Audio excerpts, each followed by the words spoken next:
હાડકુને આપણે સાજા કરી શકીએ છીએ. 6 મહિના જેવું ટ્રીટમેન્ટ કરી. અત્યારે હું મારી રીતે મારે પગભર થઈ અને રિક્ષા ચલાવું છું. મને સિવિલ હોસ્પિટલ મહેસાણામાંથી, સિવિલ હોસ્પિટલ લાયન્સમાંથી બધાએ અમદાવાદ રિફર કરીને પગ આપવાની જ વાત હતી. તો ભગવાન જેવા ડૉક્ટર સાહેબ મળી ગયા, એમને પગ મારો સારો કરી દીધો. ફોન તરત જ ઇમિડિયેટ, ગમે ત્યારે ફોન કરો ને, રાત્રે કરો, દિવસે કરો, ગમે ત્યારે ફોન કરો, ફોન ઉપાડે.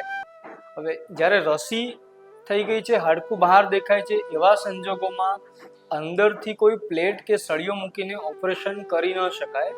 એવા સંજોગોમાં ઇલિઝારો રિંગ દ્વારા કરવામાં આવતું ઓપરેશન એકમાત્ર વિકલ્પ હોય છે. તો એવા કિસ્સામાં આપણે રિંગવાળું ઓપરેશન કર્યું. આટલેથી આટલું નળી જ નીકળી ગઈ. હા, આટલી નળી નાના નાના ટુકડા થઈ અને નીકળી ગઈ. જે ખરાબ હાડકું હતું એ કાઢી નાખી અને રિંગ વડે એમને હાડકાને જોઈન્ટ કરવામાં આવ્યું હતું.